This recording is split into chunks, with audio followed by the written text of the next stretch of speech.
Dan bayangkan, apakah Anda sudi diwafatkan dalam keadaan seperti ini yang belum baik? Setelah Anda tergerak untuk berubah, baru kemudian bikin visi ke depan.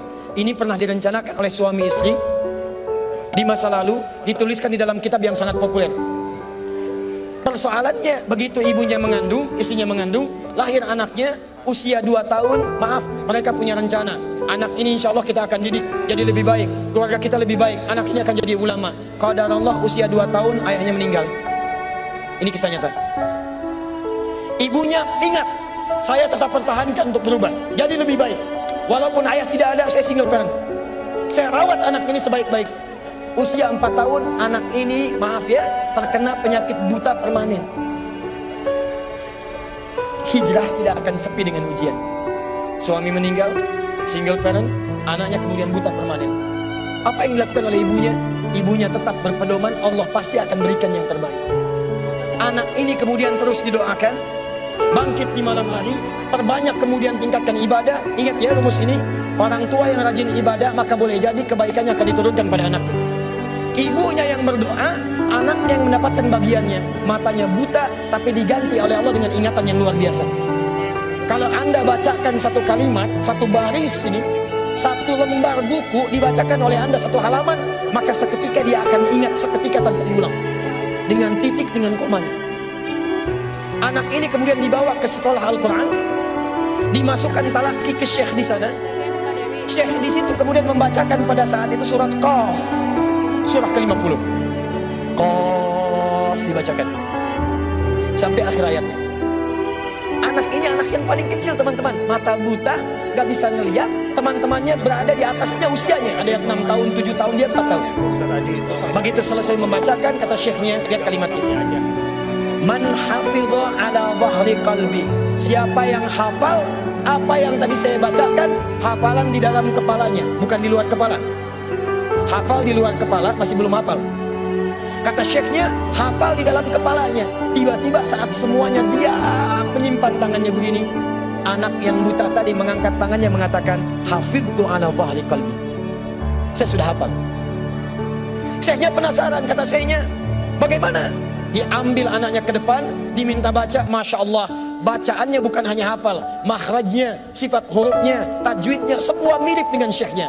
Kata syekhnya, minal an tadrusul hadis. Dari sejak sekarang, ananda mesti belajar hadis, karena Quran itu dijamin kemudahannya, hadis yang tidak ada jaminan. Anak ini secara singkat, tinggal 1 menit, pulang ke rumahnya, diantar oleh asisten rumah tangga ibu tadi.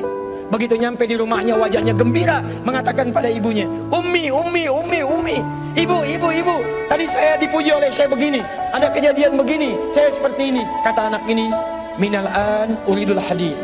Ma, sekarang saya pengen belajar hadis. Kata ibunya, ya bunayya iktafi bil Quran. Anakku sayang, kamu punya keterbatasan, supaya kamu nggak capek sekarang Quran dulu, baru setelah itu hadis.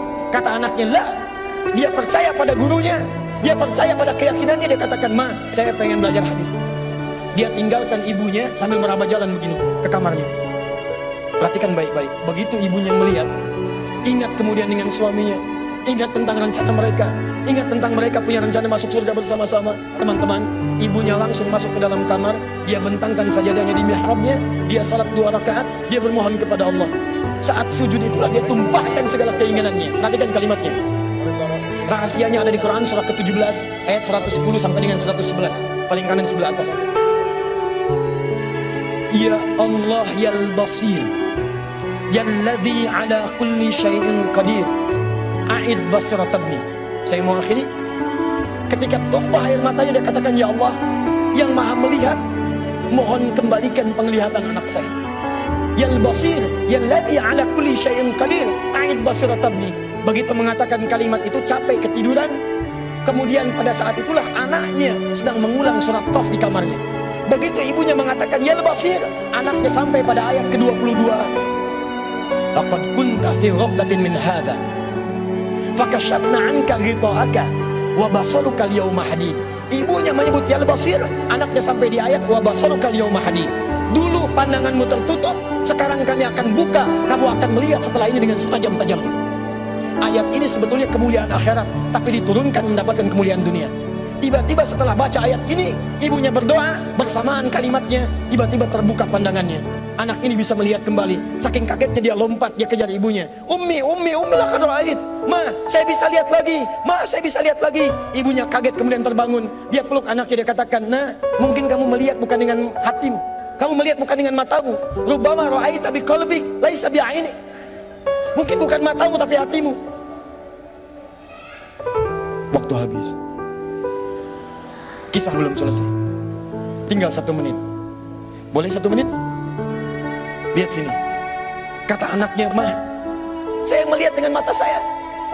Ini mama pakai baju ini. Di sekitar kita ada benda-benda ini." Allahu Akbar. Ibunya kemudian yakin anak itu bisa melihat. Dipeluklah anaknya. Keduanya kemudian menangis. Dan ibunya sejak saat itu yakin bahwa anak ini punya kemuliaan besar di masa depan.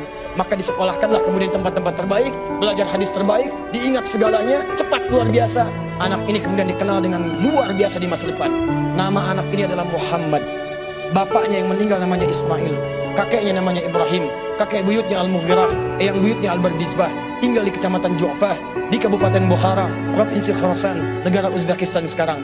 Kelak di kemudian hari, dia dikenal dengan nama daerahnya Bukhara, dengan Al-Bukhari. Itulah kisah Imam Al-Bukhari. 2 orang suami istri yang bersiap merubah hidupnya, diturunkan pada anaknya, dan kemuliaan itu diraih. Saya yakin kalau Anda berhijrah malam ini, boleh jadi yang hafal Quran, mungkin anaknya, mungkin cucunya, mungkin turunan-turunan Anda. Tapi ketahuilah, ketika Anda punya peran di dalamnya, maka surga akan disiapkan untuk semua Anda satu keluarga besar.